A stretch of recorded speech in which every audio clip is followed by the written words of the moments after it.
And tonight, the Homeland Security Secretary has just wrapped up a tour on the border with the Defense Secretary. There may be an effort underway to keep her in her position, but the rumors are swirling as they often do. Sometimes it means a move is coming, sometimes it doesn't. The president ignoring questions today about all of this at the White House this afternoon, and that is where correspondent Leland Vittert stands by for us this evening. Hi, Leland.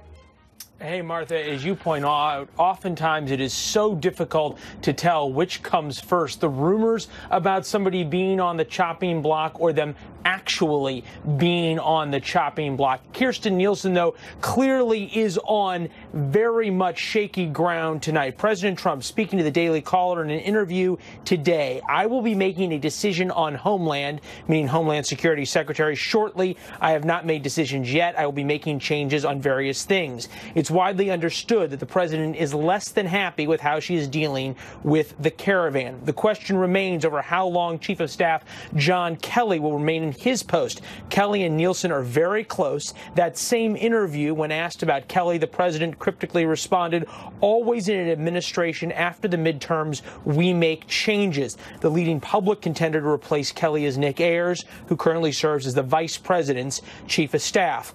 Unclear what, if any, role the first lady is playing in the staff shakeup, but despite her unambiguous statement yesterday about Mira Riccardo of the National Security Council, here is the statement. It is the position of the office of the First Lady that she no longer deserves the honor of serving in the White House. Now a source tells Fox News that the First Lady was merely expressing her opinion, not calling on Riccardo to be fired.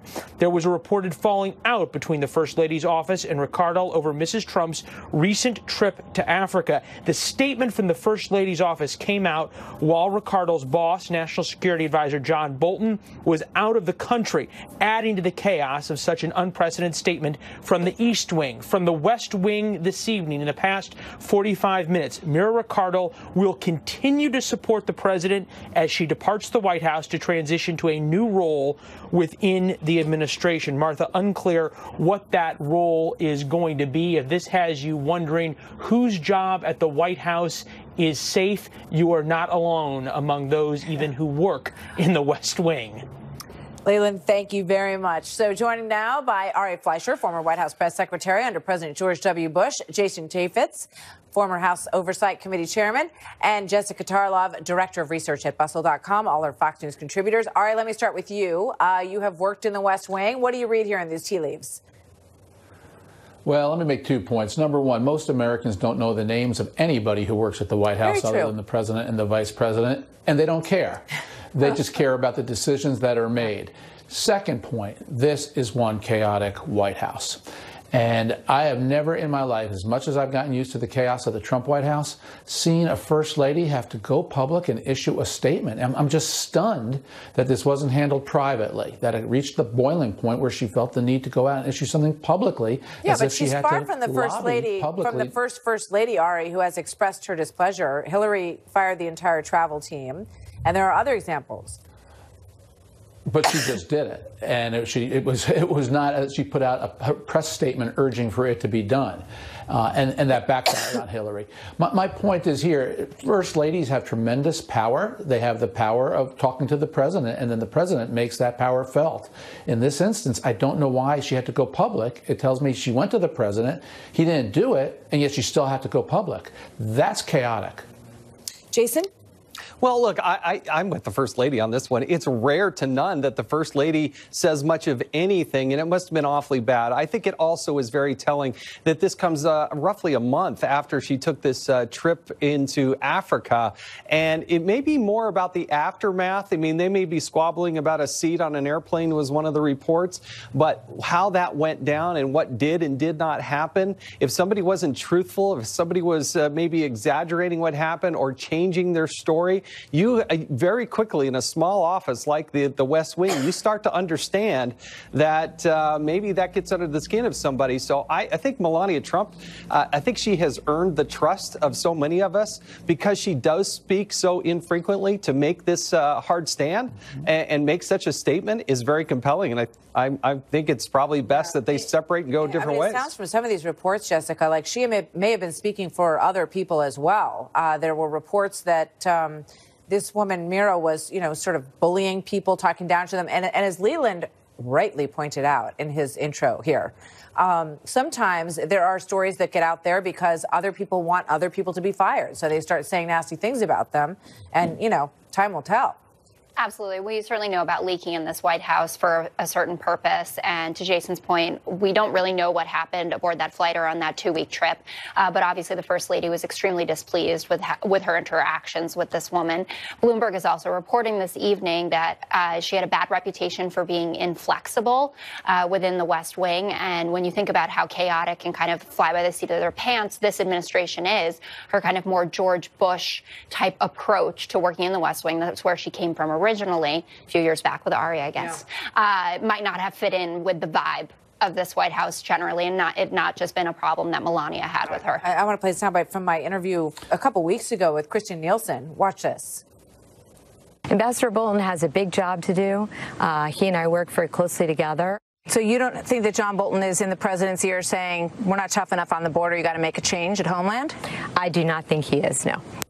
So the big question here, for America, as Ari pointed out, most people don't care about the deck chairs when they move around on the deck. But they do care about Homeland Security, and they do care about who's running the country, Jason. So when you look at this administration, you look at the cabinet, do you think changes need to be made, or is this not appropriate? Well, the president's taken a very tough stance on immigration. And, when you talk to people kind of within the bowels of the organization, there's a lot of frustration that maybe Secretary Nielsen has not moved things fast enough, moved them aggressively enough. Done? I mean, Congress really has to make these changes. Oh, yeah. She's not going to pay for the wall. She's not going to build the wall herself. Congress needs to make these changes. I don't know how much more she could have done. What do you think she should have done, Jason? But I also think that the secretary does have to go to Congress and help make that case and have them understand what's going on and not going on at the border and the imperative that she needs. Yeah, look, I'm very supportive on the outside, but behind the scenes, there's obviously something that's bothering the president because it's not moving fast enough. What do you think, Ari? Well, I think the president is perfectly entitled to make whatever changes he wants. It's part of the tradition of midterms. But here's my advice. If you make a change, have the replacement ready to go the same day you make the announcement. Because otherwise you create these vacuums. And in Washington, the vacuum is filled by nothing but nastiness and negativity.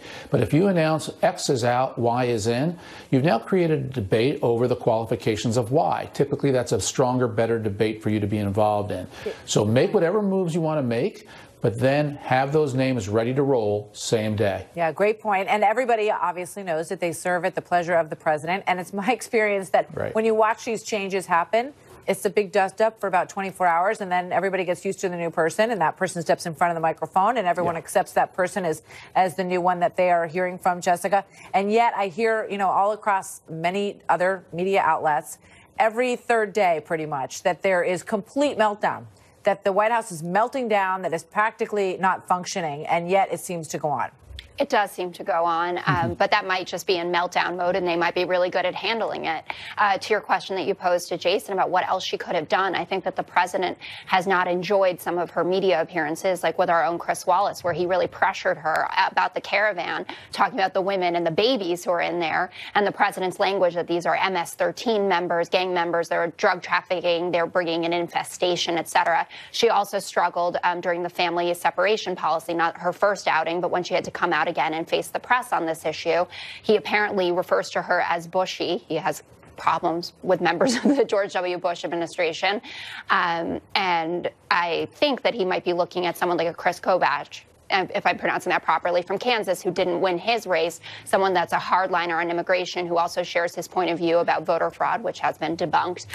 So I think that he is looking for someone who is more hardline if he is going to be replacing her. All right. Thanks, everybody. Great to see you tonight. Thank you. So is the president about to get a deal, speaking of that, to secure the border? And what would he have to give a bid on to get it from Congress in the lame duck session? Democrat Congressman Eric Swalwell joins me next on that. You can come up with a border plan, the greatest immigration plan. You won't get one vote from a Democrat.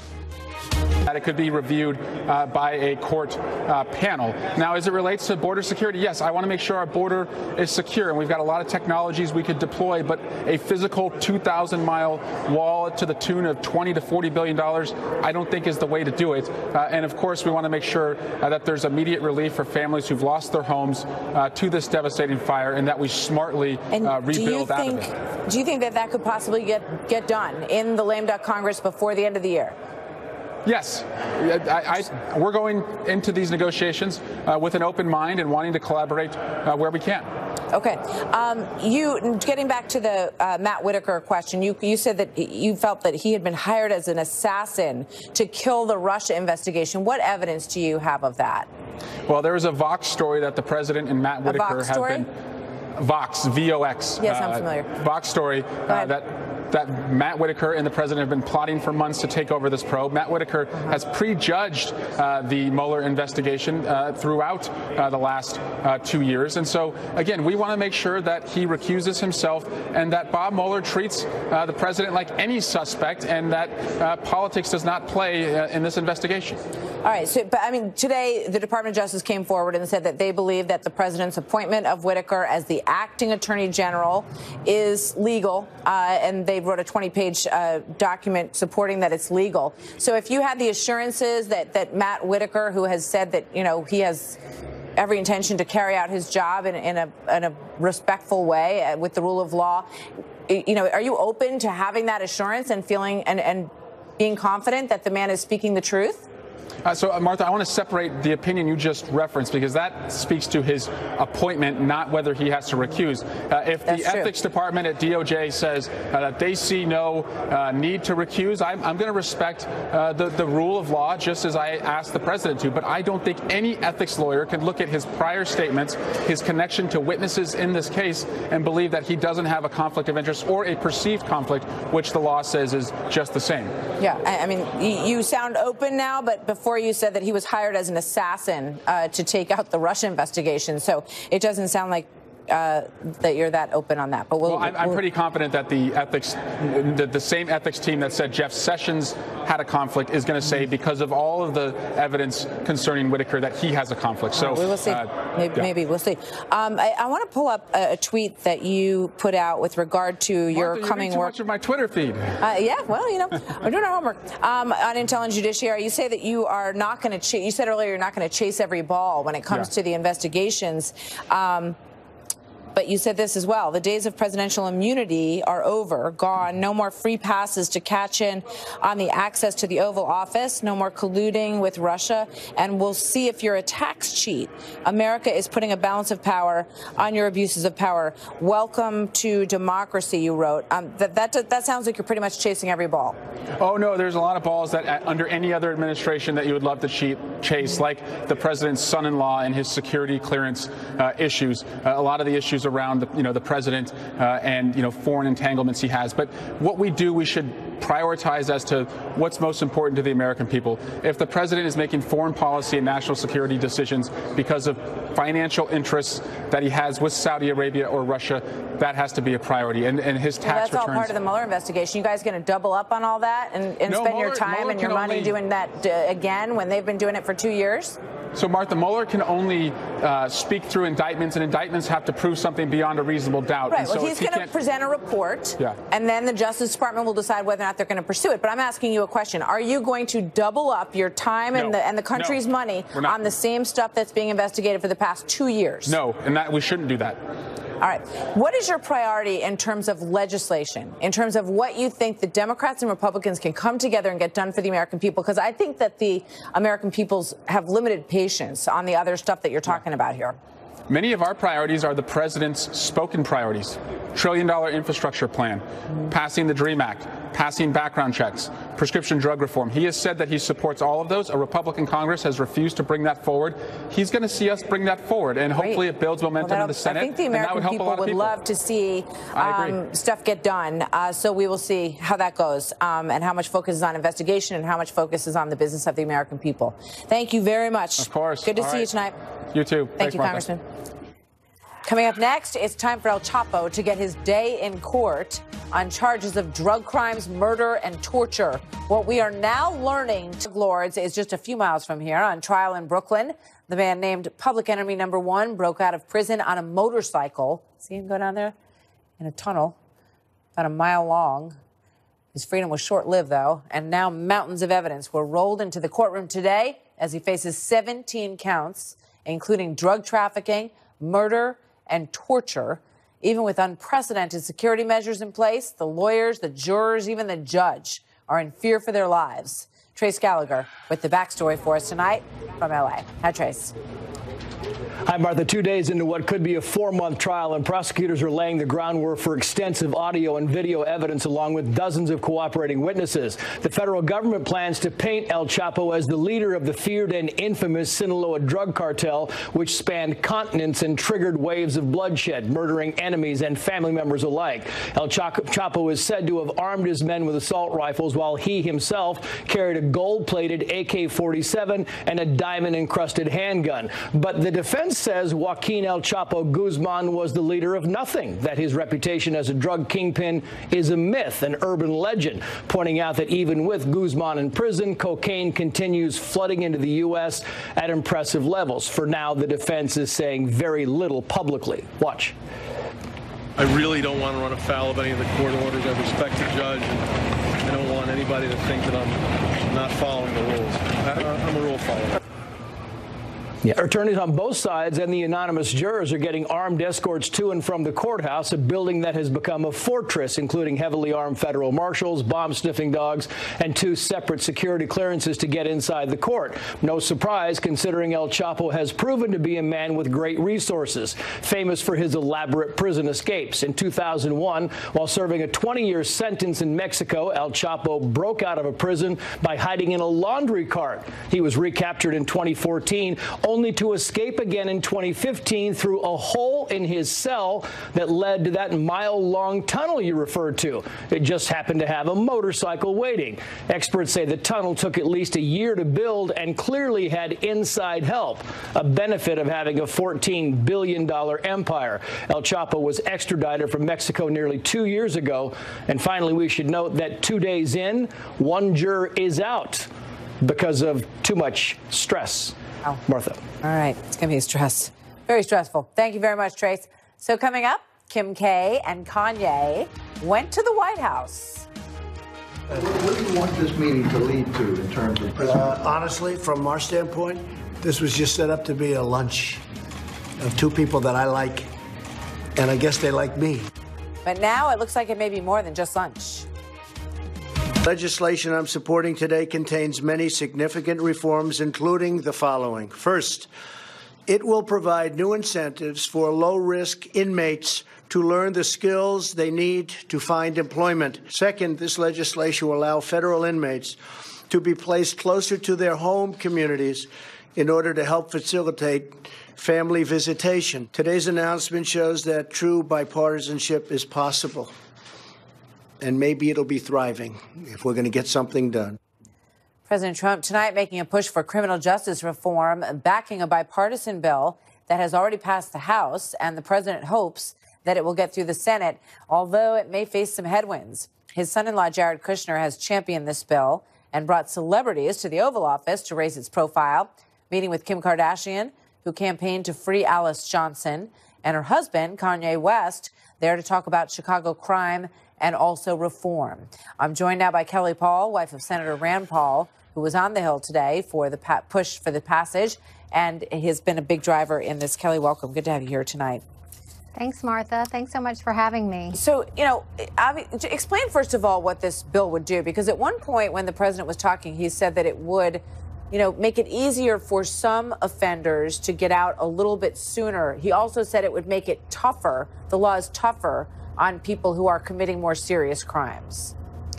Well, the bill, as it's just recently been released from the Senate, and it's being sponsored by Senator Grassley and Senator Durbin, has both prison reforms, which he was alluding to there, things like allowing people to be incarcerated closer to their families, We now have people that are literally many days' drive away, and we have more women incarcerated than ever before, more mothers. So that is, I think, something that almost everyone would agree on. It also has, as he was saying, more opportunities for people while they are incarcerated to get training, to get drug and alcohol rehabilitation, to anger management, mental health, all these things that would give people possibilities for basically redemption when they get out, ways to have a job, and hopefully a lot less recidivism.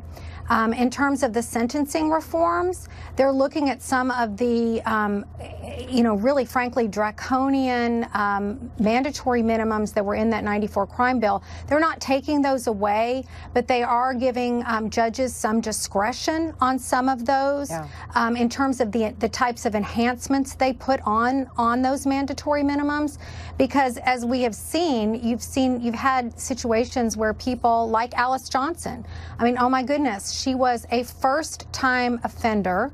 She had worked at FedEx, had a great career, was a wonderful mother, a model citizen, went through a divorce, was losing her home, made a bad choice through some neighbor or friend to be involved in some kind of a drug deal over the phone, facilitating something, and she got life in prison for that. Yeah, I mean, so, it's an interesting story. And, I want to go back. The president alluded to the 1994 crime bill, which this is trying to fix the damage from. And here's the president on that.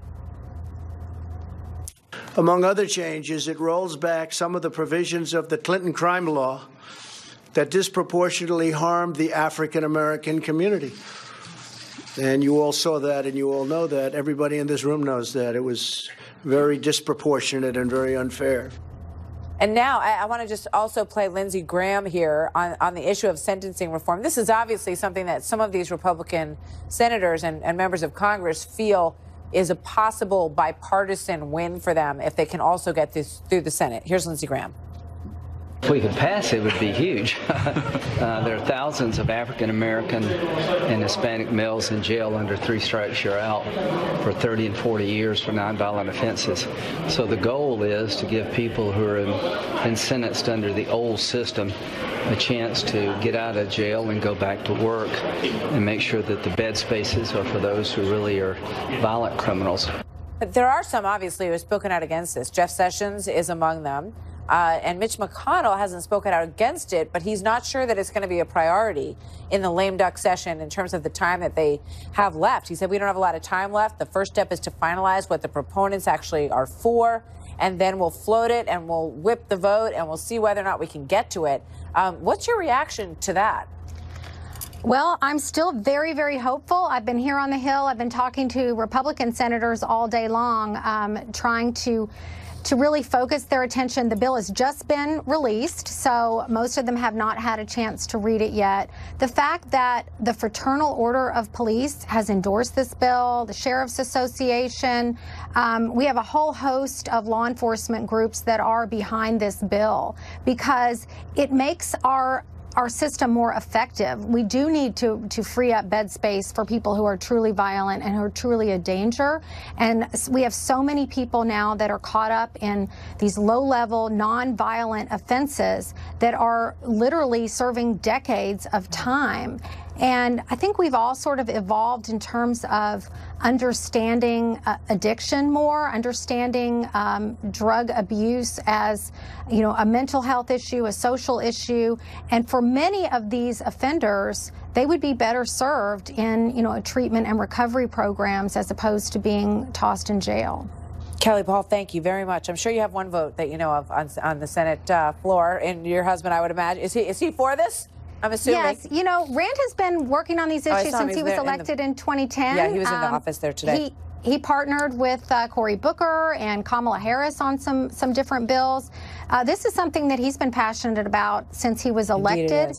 So for the first time, I'm just really hopeful that we may be able to pass in a bipartisan way some good legislation here and really make a step forward finally on criminal justice reform. Kelly Paul, thank you very much. Good to see you tonight. Thanks for coming in. Thank you.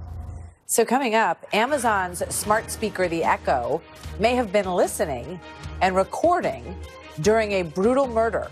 And now prosecutors say that the Alexa is a witness. Mark Eiglarsh, next. Turn over what Alexa may know about a double murder that happened in the victim's kitchen where she was plugged in. Trace Gallagher has the latest for us live from our West Coast newsroom again tonight. Hi, Trace. Hi, Martha. This was in Farmington, New Hampshire, where 2 women were killed in January of 2017. The suspect, 36-year-old Timothy Verrill, is accused of using a blunt object to stab Christine Sullivan and Jenna Pellegrini inside their home. He then allegedly wrapped their bodies in tarps and placed them under the porch before scrubbing the murder scene. The 6'2", 280-pound suspect has pleaded not guilty. Prosecutors believe that recordings from an Amazon Echo inside the house may provide further clues about the killing. The court document says there is probable cause. The recordings may include, quote, the attack and possible removal of the body from the kitchen.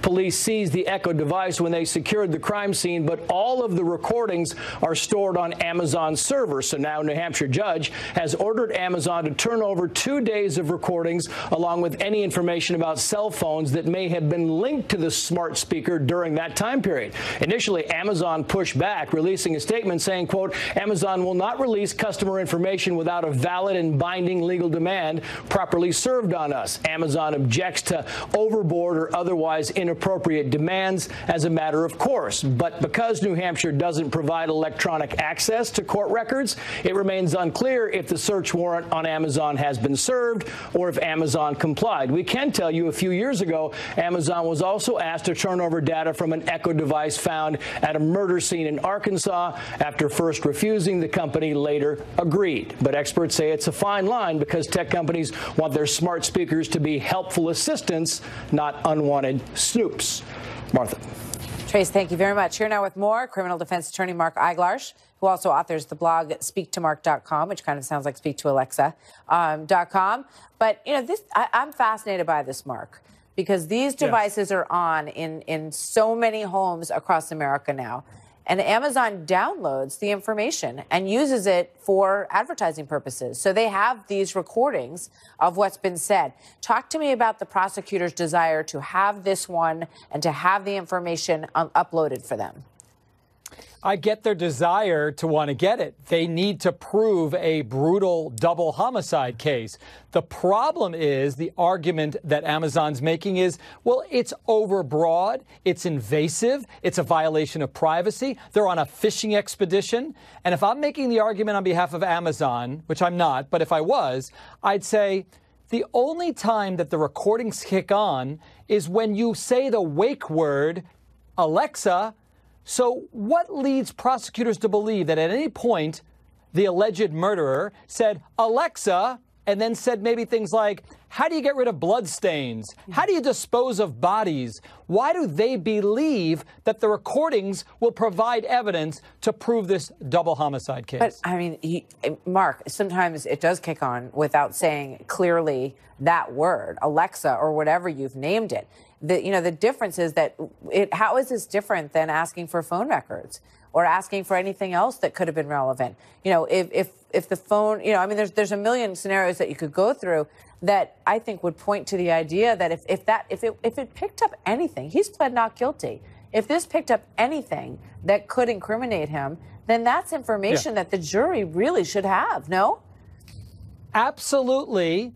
And so if we're talking about this guy and assuming that he's guilty for one moment, then screw him. Who cares? Let's grab everything. But this is not about just this guy. This is about potentially his neighbors. It's about us. It's about precedent, where then law enforcement can then take this ruling and then say, you know what? Maybe anyone on the block for some reason might have something. We want everyone's recording devices. I don't want to give up my recording devices. I don't want to give them my laptop. I don't want to give them my phone. That's why I mean, I don't want it Apple recording me in the first place. I can't believe that, you know, I mean, even that in and of itself is just, I think people really need to understand these devices in their home and how much it is recording and picking up and downloading, and they've got it on servers till, you know, the end of eternity probably. But I want to ask you about the San Bernardino case. We're starting to understand that, though. We are starting to understand that, though, Martha, because we're learning that while these companies claim privacy as their utmost selling point, they have these back doors where they're taking our information, they're combing our emails for key terms that they're selling to advertisers. So our privacy rights are being diminished every day. I mean, people really need to read this story. They really need to think about how much of their privacy they really are willing to give up in these cases. And I understand the argument for wanting this information. And it is like the iPhone that they wanted opened in the San Bernardino case, right? Right. And fought hard against it. Listen, Alexa's cool. It's amazing what you can get from it. We want to use technology. The problem is now we have to understand that anything you're saying is recorded and can be turned over to law enforcement at any time. Thank you very much. That's why I don't have one in my house. Mark, thank you. Good to see you tonight. Take care, Martha. So another interesting story that's breaking tonight. You may have seen this coming across. Michael Avenatti is right now being held in a Los Angeles prison. He's been arrested. He could be moments away. No, I'm sorry. We are waiting for the mugshot to be released. I don't think he's going to be released at this is moments away. But we're going to bring you the latest on this case. It is an abuse case brought by the prosecutor as a felony charge. Those are the details we know so far. Jesse Waters, after the break, on more and that. In the Michael Avenatti story, the attorney who has been all over everything for the past year, I would say. He's the attorney for Stormy Daniels, very outspoken critic of President Trump. The Los Angeles Police Department has confirmed now that he has been arrested on suspicion of domestic violence. In a statement through his attorney, Avenatti is calling the claim bogus. Quote, "I have never been physically abusive in my life, nor was I last night. Any accusations to the contrary are fabricated and meant to do harm to my reputation. I look forward to being fully exonerated," he says. Here now for Wednesdays with Waters, Jesse Waters, co-host of The Five and host of Waters World. He finds himself, Jesse, in a difficult position here tonight, having given these kind of charges lots of airtime to other people, with the president in particular, with regard to Stormy Daniels. And now he finds himself arrested in a Los Angeles police precinct. And we understand that we're waiting for a mugshot to be released. And when that's released, we'll put it up for you. He's innocent until proven guilty. I'm going to give him more benefit of the doubt than he gave Kavanaugh. If you look at the statement he said, and it's almost the exact same thing that Kavanaugh said, these allegations are totally bogus. But that's not the way that he treated Kavanaugh. He didn't listen to that at all. If you ask me, I believe his 15 minutes are up. I think at the end of this, if he's guilty, he's either going to be bankrupt or in prison. I mean, he's ridden this lawsuit into fame, then parlayed it into a presidential run. He's being investigated for lying to the Senate. Judge ruled he owes millions to his business partners. Now he's in the middle of a felony domestic beef that he could go away for a long time. He's got a nasty divorce situation as well. It's all spiraling out of control for him. He's got this luxurious lifestyle that he can't handle at this point, and he's spread way too thin. I think the world's crumbling beneath him right now, and all of those networks that put him on all year and help prop him up, they got to feel a little bit icky right now if this is actually true. You know, the early suggestion, great points. And the early suggestion was that it was his wife, who you point out he's going through a divorce. But then she came out, because TMZ said it was his wife. She came out and said to a reporter that she hadn't seen Michael in months. She said it's a complete fabrication. She said, bruises on my face, it's insanity. He wouldn't hit anybody, especially a woman. He's got 2 daughters. That's according to his ex-wife. And we take pains, again, to note that this is an accusation. And that's all we have at this point with regard to Michael Avenatti. But, you know, he also has dreams of running in 2020 for the presidential nomination. What's his campaign slogan going to be? Iowa. His campaign slogan is going to be, "She hit me first." Because that's actually what he said. There's his quote that's been documented that said, "She hit me first." I don't know if that's TMZ, the source, but if any of this is even close to true and he laid his hands on a woman, he's toast. I mean, that is one of the most despicable things you can do, especially coming from someone that's supposed to empower women. I mean, he's been saying all along that this porn star, Stormy Daniels, needs to be believed and supported, and he's helping her. He's not helping anybody when he touches a woman like that, but we're going to have to wait till the facts come out, obviously, and see how it plays out. Could have been a setup, could have been a misunderstanding, or it could have been true. We don't know. Yeah, exactly. And that's the point to be made. What we do know is that his bail has been set at $50,000. He can't afford that, Martha. Well, I mean, he owes so much money to the state of California, to his business partners, and to the IRS. $50,000 is not chump change, even for him. He could be released at any time this evening if, indeed, he or a friend can come up with the $50,000 to have him released this evening. You know, this is going to be an interesting journey for him as he goes through this. And he says, as we pointed out, that he didn't do anything. And we're going to hear more from him, no doubt. Let's go to a slightly very different story and talk about a former First Lady who has a book out this week called Becoming. Michelle Obama. She's gotten a lot of press and done a lot of interviews about the book. She was asked about the 2020 election, speaking of Michael Avenatti, and she was asked about Hillary Clinton and whether or not she thought that Hillary Clinton should make another run at it, go around for a third time, which is an awkward question for a lot of people to answer because, I mean, although, you know, her folks claim that she still has a ton of support, it's an awkward answer for some. Watch this. Did you hear recently one of Hillary Clinton's former advisors is speculating that she could run again? Do you think she should? I think at this point, everybody's qualified and everybody should run. It's a dodge. Michelle dodged. She was asked about Hillary, and she pivoted to everybody because you know what's going on here. Even Democrats want to lock Hillary up at this point. They don't want her anywhere close to the 2020 presidential race. Third run, Martha. I don't even think she's got a shot at all. Think about it. Her matchup against Donald Trump, all of her weaknesses, the fainting, she's crooked, the lack of sincerity, the lack of charisma. That's all Donald Trump's strength. Her side she won the popular vote. Mark Penn says that she's more popular than Donald Trump right now in the country, and that there's a lot of people out there who are big Hillary supporters who would like to have a redo. You know what? Let's have her run then. Martha, I think Hillary should run. I endorse Hillary's run. I think it would be good for the president. And I don't want to ever keep a woman down. I think women deserve a third shot. That's even good, if it's not we don't want to keep men down either. No, so we have that in common. Not at all. We don't want to keep them down. Yes, we want to empower everybody. Exactly. Thanks, Jesse. Always good to see you. So that is the story on this Wednesday night. We will see you tomorrow night at 7 o'clock. Tucker Carlson is coming up next with lots of news tonight from Washington, D.C., as we wait for more on that Michael Avenatti case. And we will have more coverage for you tomorrow night back here on The Story. Thanks for being with us tonight. Have a great night.